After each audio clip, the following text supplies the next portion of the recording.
For 368 days, Ukraine stands strong against the forces of the Russian invasion. Yesterday, Ukraine marked the day of resistance to the occupation of Crimea, in honor of thousands of people who have gone out on this day in 2014 to peacefully protest against the Russian occupation of the peninsula. President of Ukraine Volodymyr Zelensky, in his evening video address, stressed that in 2014 Russian aggression began with the seizure of Crimea. It is logical that by liberating Crimea, we will put a historic end to any attempts by Russia to ruin the lives of Ukrainians and all the peoples of Europe and Asia that the Kremlin once claimed to conquer, stressed the president. Volodymyr Zelensky informed that he signed 3 decrees to impose new sanctions against Russia. In particular, they are aimed at those Russians who are involved in the abduction of Ukrainian children, representatives of the Russian sports sector who are trying to put sports in the service of aggression, and those who help maintain mercenary structures in Russia for the war against Ukraine and all free people. Minister of Foreign Affairs of Saudi Arabia Faisal bin Farhan Al Saud visited Ukraine on Sunday, reports Slovo i Dilo. This is the first visit of this level in the history of countries' bilateral relations. The minister met his Ukrainian counterpart Dmytro Kuleba, head of the President's Office of Ukraine Andriy Yermak, and President of Ukraine Volodymyr Zelensky. According to Yermak, Saudi Arabia will supply Ukraine with an aid package worth $400 million, which consists of $300 million worth of oil products and $100 million worth of humanitarian aid. Explosions occurred at the Machulichi Air Base in Minsk Oblast in Belarus on Sunday morning, reports Ukrainska Pravda. According to Bipol Initiative, the front and central parts of the aircraft, the avionics and the radar antenna of the A-50 long-range radar tracking aircraft of the Russian Air Force were damaged as a result of 2 explosions. Head of the initiative, Alexander Azarov, claimed that the attack was conducted by Belarusian partisans with the help of drones. The operation was being prepared for several months. This aircraft arrived in Belarus on January 3, 2023 and made 12 flights from the local airfield. There are only 9 such aircraft in the Russian Air Force and only 6 of them are modernized. According to Belarusian media Belarusky Hayun, the cost of such an aircraft is $330 million. We are a commercial initiative of just 2 people, and we need your help to grow. Share information about the podcast, rate us in the apps, subscribe to our Patreon. With your support, we are getting better. The German government denies that Germany, together with France and the UK, have concrete plans concerning a defense pact with Ukraine, reports European Pravda, with reference to a German media outlet Tagesschau. A German government representative stated that the debates among Ukraine's partners concerning the security guarantees began a few weeks after the war started. But there has been nothing new in this discussion in the last few months. Earlier, the Wall Street Journal reported that London, Berlin and Paris offered that Ukraine makes an agreement with NATO, which will give it more access to Western military equipment, but at the same time suggests resuming peaceful negotiations with Russia. The agreement envisages cooperation that still will not guarantee NATO membership. At the meeting in Paris in the beginning of February, Emmanuel Macron, the president of France, and Olaf Scholz, the chancellor of Germany, told Volodymyr Zelensky that he must consider the possibility of peaceful negotiations with Russia. At the same time, according to the German government representative, this issue was of no significance at the meeting in Paris. The American nonprofit organization Global Empowerment Mission plans to complete the reconstruction of Vokzalna Street in the city of Bucha, Kyiv region by the end of spring, where 110 houses will be overhauled, reports Ekonomichna Pravda. It was along this street that a 30-kilometer-long column of Russian vehicles trying to break through to Kyiv passed. As a result of active hostilities, most of the infrastructure was destroyed. Accordingly, some of the houses will be completely rebuilt.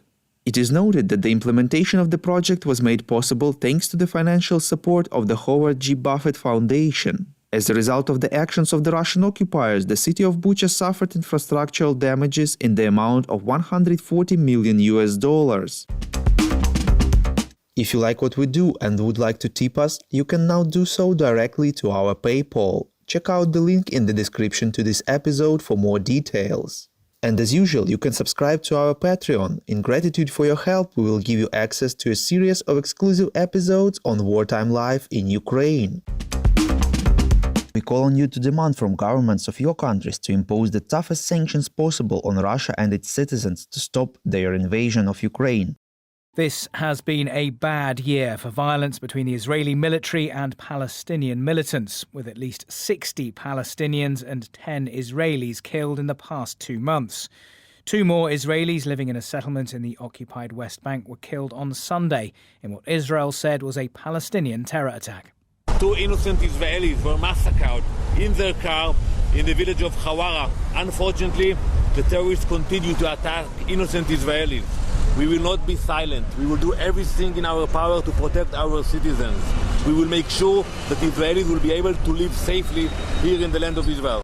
The Israeli politician Danny Danon. Later, Israeli settlers were reported to have set fire to Palestinian houses, shops and vehicles in a revenge attack in Hawara. Residents said Israeli soldiers helped the settlers and stopped ambulances reaching the scene. The attack happened near Nablus, where on Wednesday 11 Palestinians were killed in what was the deadliest Israeli raid in the West Bank for nearly 2 decades. In an effort to restore calm, officials from both sides met in Jordan on Sunday, although the Palestinian Authority was heavily criticised by other Palestinian groups for taking part. Our correspondent Yolande Knell in Jerusalem told me about the talks and what they had achieved. This meeting was the first of its kind in years between Israeli and Palestinian security chiefs. They met behind closed doors and then put out this statement at the end of the event. What really leapt out at me after almost a decade without direct peace talks is that the two sides said they stuck by past agreements between them and that they would work towards a just and lasting peace.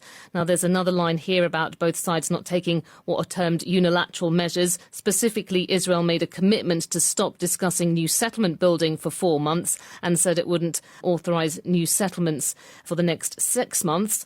Settlements, of course, widely seen as illegal under international law, but Israel disagrees. And what we believe is that the Palestinians, in return, will not take action against Israel at the UN, although that is not laid out. What's really not clear is what both sides are going to do to try to prevent further violence, because that challenge was made clear really as the talks were going on with these 2 Jewish settlers who were fatally shot in their car near to Nablus.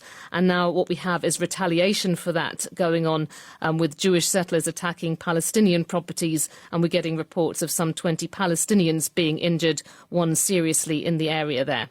And why is the violence so bad at the moment? I mean, as you mentioned, there's been this very bloody start to the year. And now what's really raised international concerns is looking ahead, because we're approaching the Islamic holy month of Ramadan. This year it will coincide once again with the Jewish Passover holiday, and that will really push up tensions around Jerusalem's most bitterly contested holy site, the Al-Aqsa Mosque compound, or Haram al-Sharif as it's known to Muslims, the 3rd holiest site in Islam. It's also the holiest site for Jews, who call it Temple Mount.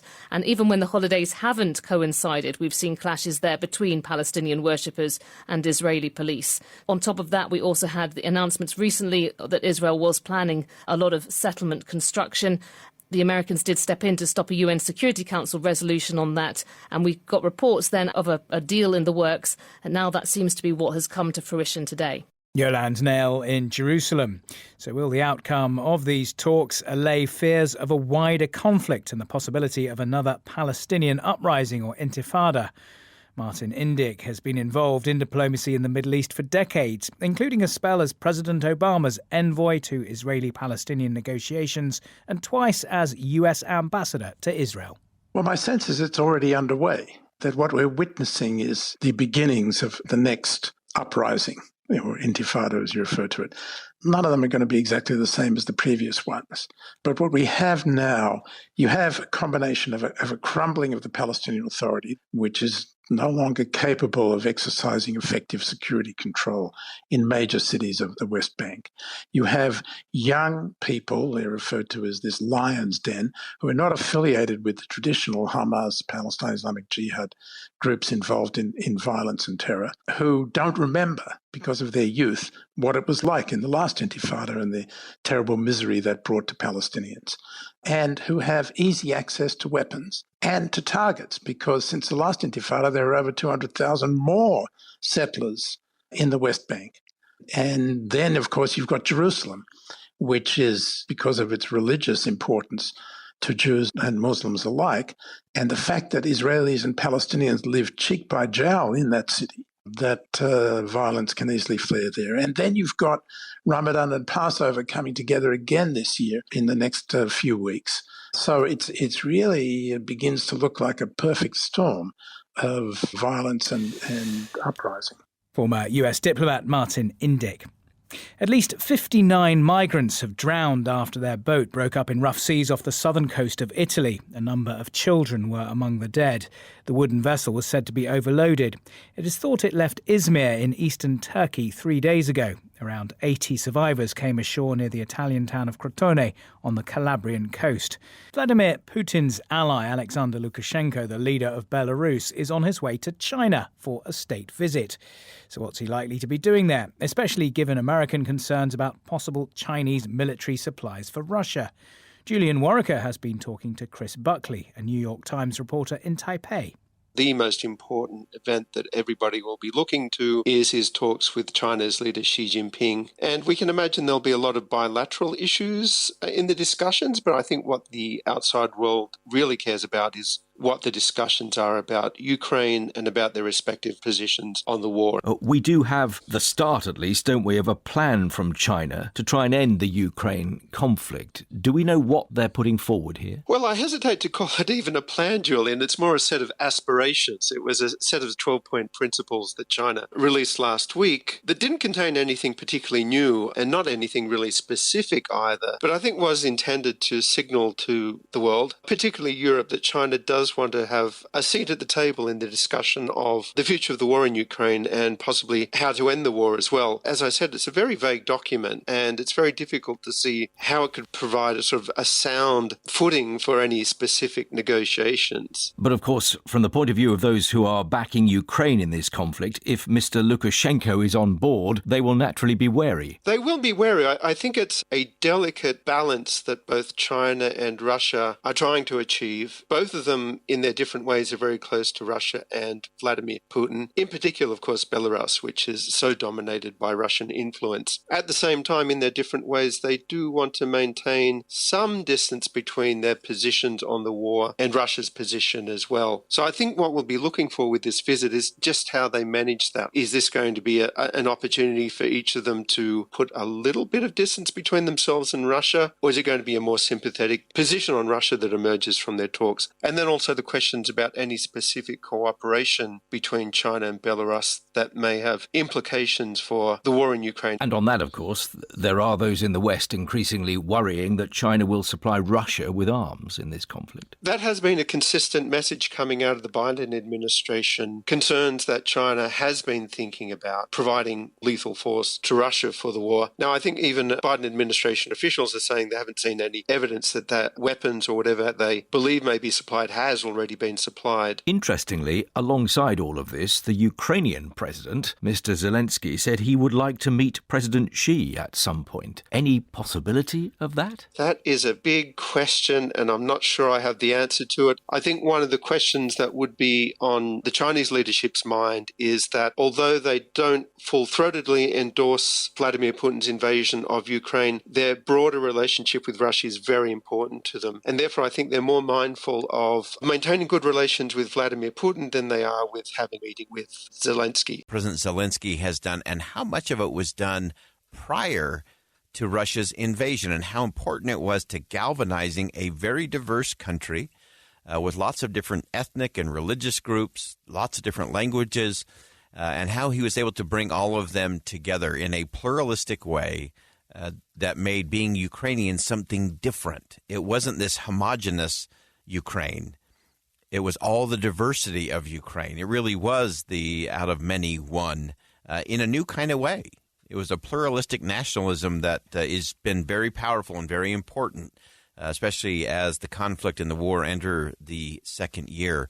And as we enter that second year, of course, most eyes have been on Vladimir Putin and Russia and what they do next, especially with the threats of spring offensives coming. Vladimir Putin's threat to use tactical nuclear weapons, his suspension of their participation in the START nuclear arms treaty. But that's not the whole picture. We've also got to keep our eye on China raising its head, coming on the radar as it relates to Russia. So far, China has been content to wait on the sidelines and mostly watch the events unfold. But there's a sense that that is changing.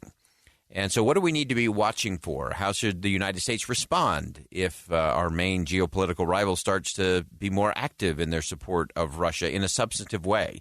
And so let's dive into that just a little bit. Earlier, Antony Blinken talked about the possibility of direct Chinese support to Russia in its war against Ukraine at a conference in Germany. This was last week. We are concerned that China is considering supporting Russia's war effort in Ukraine with lethal assistance, something that we're watching very, very closely.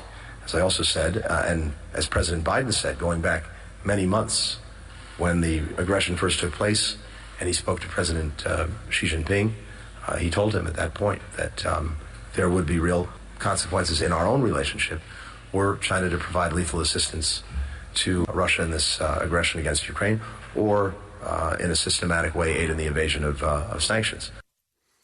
Again, this idea of lethal aid, I think that is just putting lipstick on a pig in the worst way. Lethal aid from China to Russia is deadly force. And we need to recognize that we can use the nice diplomatic terms if we need to, but we also need to be very clear-eyed in terms of what that means. And just because it sounds nice in public to say lethal aid, we should be very clear in terms of what the results will be and the impact it'll have on the Ukrainian people. Now, President Zelensky responded to a question about China's proposed peace plan. They're now saying we're here for peace. Here was President Zelensky's response. Some things that make sense to me. There are things that I disagree with. The entire world, I think, disagrees with. But nonetheless, this is at least something. And I think that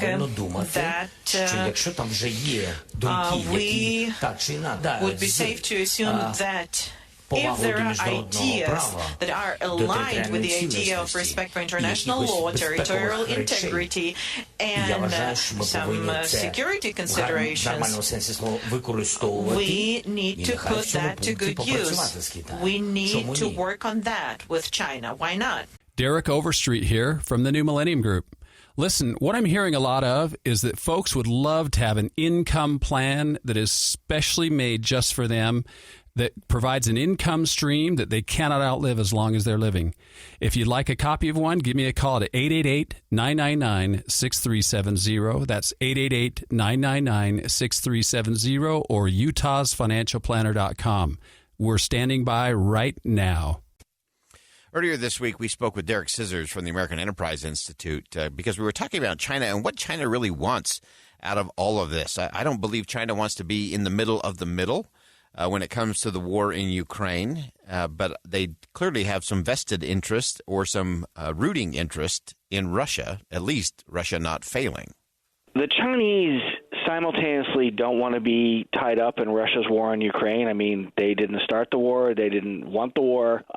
They don't want to be dragged into it in any significant way. But they also don't want the Russians to lose because the Russians are much more on their side than they are on our side. They see the United States, Chinese Communist Party sees the United States as its biggest external threat. So they're kind of caught here where they want to show support for the Russians and encourage the Russians and say, hey, hang in there, but they don't want to be dragged into the war. And that's why you get things like trips rather than, real Chinese assistance to the Russians in Ukraine. So that's an important point, I think, for us to watch in the coming weeks, again, especially as these spring offensives, which are sure to come. There'll be a Russian offensive. There'll also be a Ukrainian offensive and counteroffensive, I think, to what is going on there. And then as we keep our eye on China, as we have to, I think Derek got it right in terms of what is actually going on. China's got a series of its own challenges and problems that it's got to deal with. They've got some economic issues they've got to deal with in terms of what's going south and what's not going well internally in China. The diplomatic side, of course, is problematic. You have everything from human rights abuse to their own defense system, I think, is also being questioned in terms of can they keep that rolling. And they surely don't want to deplete their reserves, sending a lot of things over to Russia. And I think as you look at all of those, I think that creates a really interesting dilemma. China obviously put forward this 12-point proposal about how to end the conflict. But as we were talking about, I think they would just assume that the conflict continue on because that depletes NATO resources, American resources, all of our European allies' resources, Ukrainian resources, and it keeps everyone's attention focused on Ukraine. For China, that's a good thing. And so we have to be very careful that they don't throw a lot of shiny objects out there to keep all of that going and giving Russia just enough. They're already buying Russian oil well above the cap price of the current restrictions around the world. If they do put this lethal aid weapons into Russia, that will really change the dynamics of all of that. And so while we're focusing on Russia and looking at what Ukraine can continue to do, we also have to keep one eye very clearly on China and what they will try to do and how they will try to leverage this for their own good. So really important things to keep in perspective. Finally, as we round out the week and as we come to the end of the first year of this war, this invasion of Ukraine by Vladimir Putin, we can look at the atrocities, we can look at all the challenges and all the difficulties that have been endured by those who have had to flee their homes, those who are still displaced, those who are living in landmines, and a host of other challenges. But I think the thing we should end on is what President Zelensky said to his people.